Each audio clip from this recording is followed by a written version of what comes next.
Assalamualaikum warahmatullahi wabarakatuh.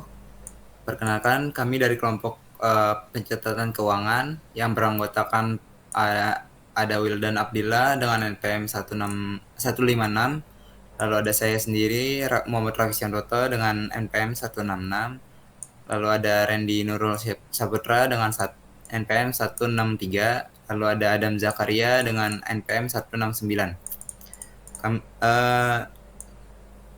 Kali ini kami akan mempresentasikan proyek kami uh, yang akan dijelaskan oleh Randy untuk Figma-nya. Oke, bismillah.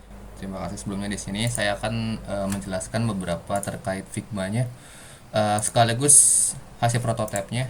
Ini coba di hide UI. Oke. Ini tampilan dari login ya. Kita mulai dari login ini. Yang bakal diisi di login ini di email sama username tampilannya. Terus nanti kalau misalkan belum ada akun juga bisa register dengan tampilan berikut, yang mana kita bakal diminta buat ngisi email, username, dan passwordnya. Nah, balik lagi ke sini ke login. Nanti pas udah login udah beres prosesnya, bakal masuk ke dashboardnya. Di dashboardnya ini ada tampilan My Bank dari pendapatan, pengeluaran, dan transaksinya. Terus untuk di sini juga ada button yang mana nanti bakal ngeluarin beberapa bagian, yaitu pengeluaran sama pendapatan. Terus sini juga ada sidebarnya.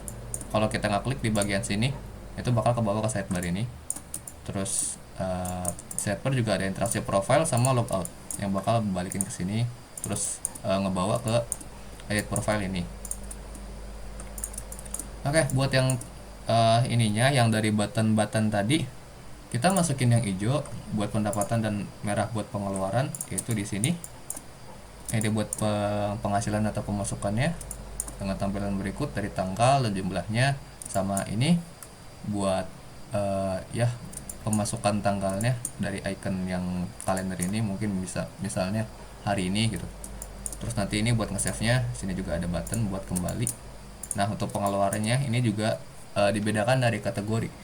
Ini kategorinya pengeluarannya mungkin satu atau berapa gitu, dan juga dengan icon save nya. Demonstrasi sedikit mungkin dari ininya, prototipenya.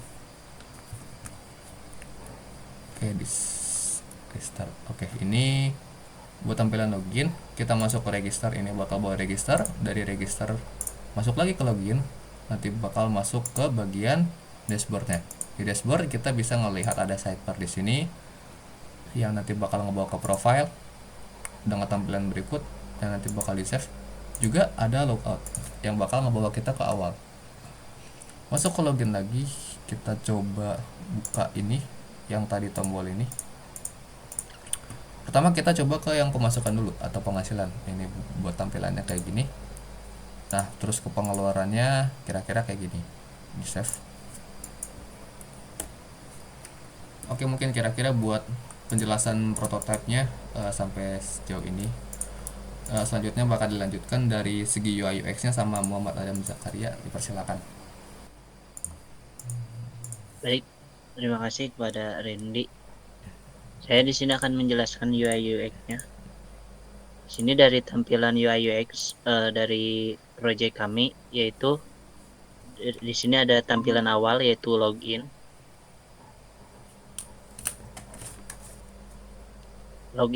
Di login ada pengisian data yaitu seperti email atau password. Lalu dari login kita masuk ke register.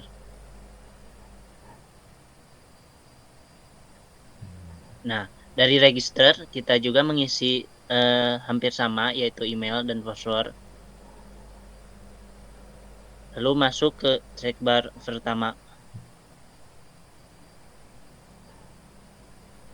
Lalu klik register. Nah, lalu masuk lagi ke login dan isi data. Tentunya kita isi email.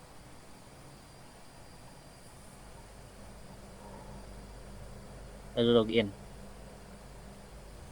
Nah, langsung kita masuk ke sidebar pertama yaitu untuk tampilan awal yaitu pencatatan uang.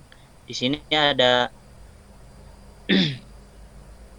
riwayat transaksi dan riwayat seperti laporan si pemasukan dan pengeluaran dari si usernya.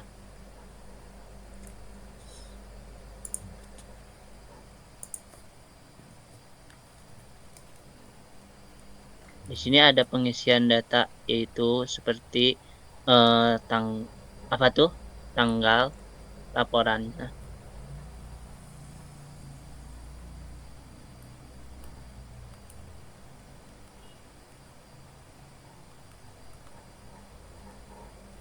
Dari pemasukan si user yang ingin apa tuh di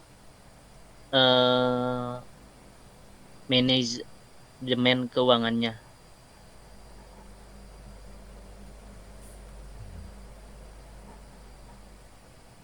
Lalu save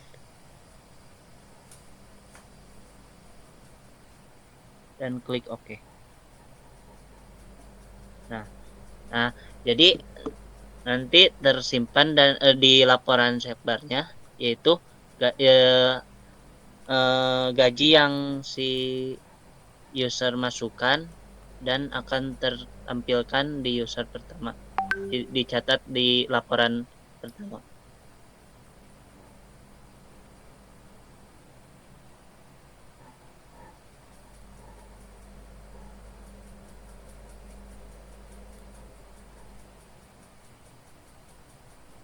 Di sini software profilnya yaitu ada di sini profil, kategori, dan setting. Nah, di sini ada profil, contohnya riwayat si usernya yaitu nama dan email si user.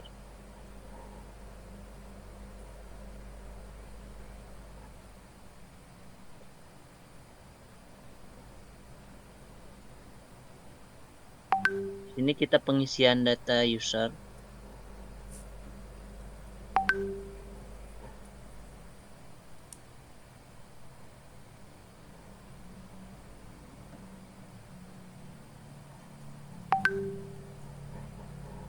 Nah, jadi untuk sidebar pengisiannya, jika si user sudah selesai, akan kembali ke login pertama.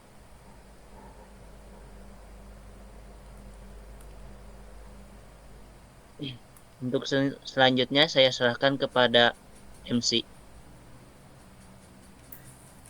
Baik, selanjutnya saya akan menjelaskan tentang atribut dari database-database yang kami buat. Di mana database yang kami buat yaitu ada dua, ada user dan transaksi. Di mana user memiliki atribut yaitu ada username, email dan password dengan key pada email pada email dari si user tersebut. Lalu untuk transaksi memiliki atribut yaitu tanggal, kategori, dan jumlah. Di mana key-nya itu terletak pada ada ID pada transaksinya. Selanjutnya akan dilanjutkan oleh Wildan Abdillah. Baik, terima kasih. Saya di sini menjelaskan tentang database ya. Database di sini yang pertama masuk ke register ya. Di register ini masuk ke database. Jika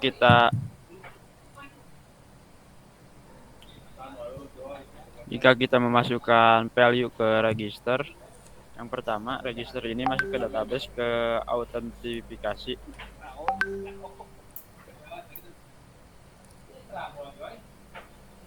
Setelah masuk ke database ini register, Wildan, nanti kita bisa buat tampilan share screen-nya masih di login.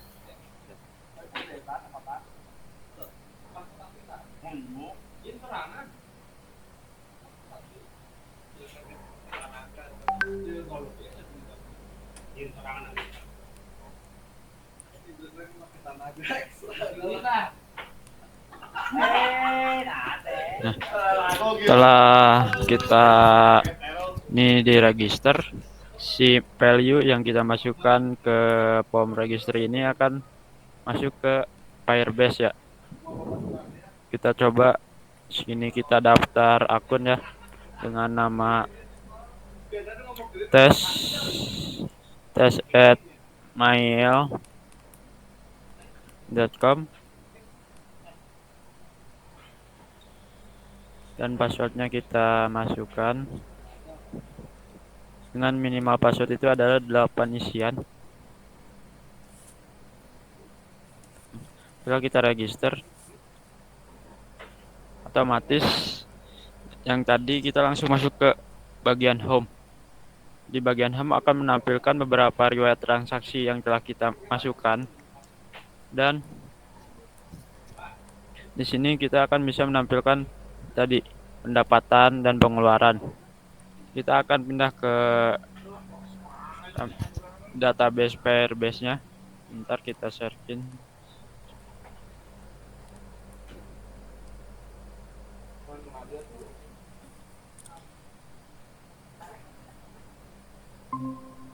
Ini ya, untuk database tadi kita menggunakan database Firebase. Yang pertama, autentikasi ini untuk menggunakan akun atau user yang kita pakai. Yang pertama kita untuk menggunakan mendaftar akun ini yang tadi ya, yang tes@mail.com. Terus nanti bisa kita pakai kembali untuk login. Dan yang kedua kita pakai Firestore database. Di Firestore database ini kita gunakan untuk data transaksi atau transaction. Yang tadi kita ada pendapatan dan pengeluaran. Yang pertama itu ada income atau pendapatan gaji. Terus kita pindah ke source code atau kodenya.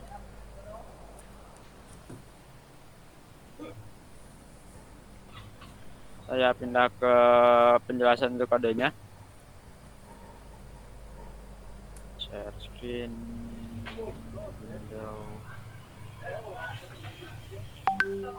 Yang pertama saya akan menjelaskan tentang autentikasi repository. Autentikasi repository ini yang pertama, yang tadi yang fungsi register itu akan memanggil fungsi create user with email atau password. Fungsi ini digunakan untuk pengguna baru di Firebase autentikasi menggunakan email dan password. Yang pertama memanggil API Firebase.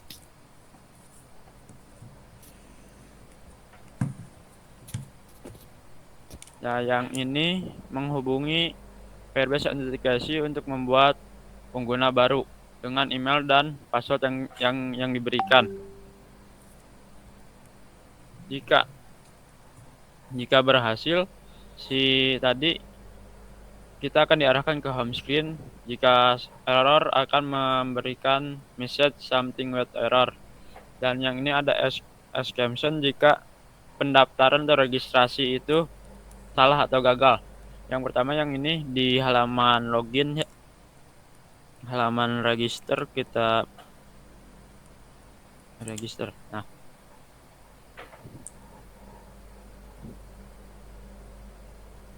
di halaman register di sini kita mengambil controller atau value yang diberikan.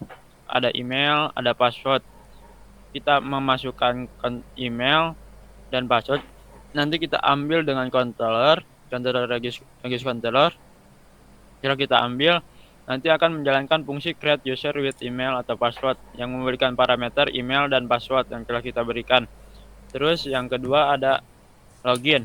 Sama seperti register, login di sini kita mengambil value yang diberikan oleh user, yaitu email dan password. Di sini controller login password dan controller login email, kita ambil parameter tersebut dan kita memakai controller login. Di sini login manggil function atau fungsi sign with email and password.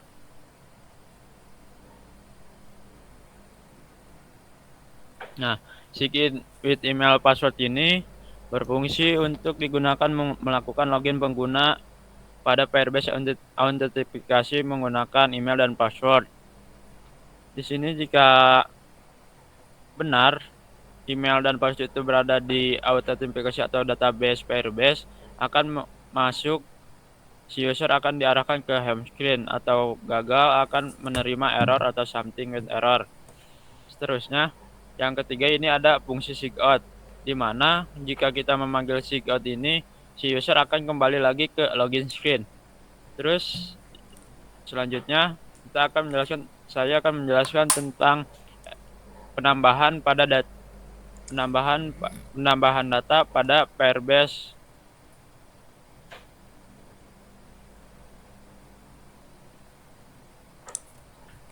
Pada penambahan Cloudflare Store. Nah, di sini ini adalah database Cloudflare Store, database transaksinya. Nah, di sini database transaksinya. Untuk kodenya saya akan menjelaskan tentang kode database di add controller. Di sini controller kita menerima dari parameter search yang ada di add income atau ada di view-nya.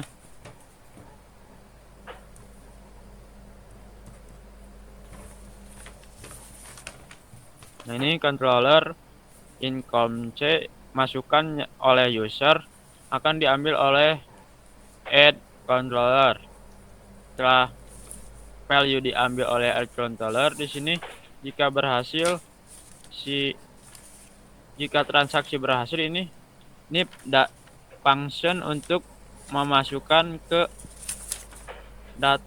database transaksi.add. Ini untuk memasukkan ke database. Jika berhasil akan memanggil dialog yang berisi pemberitahuan added transaksi has been added. Nah, setelah kita menambahkan, di sini kita akan menampilkan transaksi tersebut di bagian home. Nah, di bagian home screen. Nah, di sini adalah kode tersebut. Di bagian home screen, di sini ada controller. Sama seperti ini, kita memanggil transaksi.get untuk mengambil data yang ada di database. Setelah kita di get, kita akan memanggil di home screen. Nah, ini menggunakan stream builder, terus controller stream data, ini kita panggil di home controller. Ini ada home controller. Setelah kita panggil fungsi stream data, terus kita menampilkan di sini untuk snapshot connection state connection state data. Itunya mati lagi screen. Apaan? Screennya.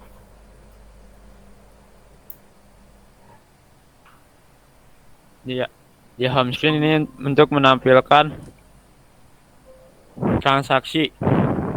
Yang pertama kita memanggil fungsi stream data. Di sini stream data untuk memanggil data dari database tersebut. Di sini kita pakai fungsi stream data, controller.stream data. Kita buat buildernya, kita panggil di sini list all docs untuk memanggil semua data yang ada di database.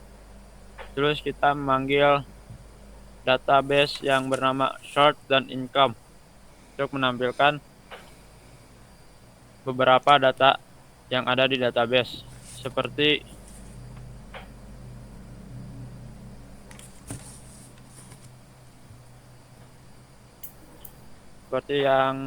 ada di riwayat transaksi tersebut. Nah, sekian. Baik, terima kasih untuk penjelasannya semua. Sekian dari kelompok kami, kurangnya mohon maaf. Wassalamualaikum warahmatullahi wabarakatuh.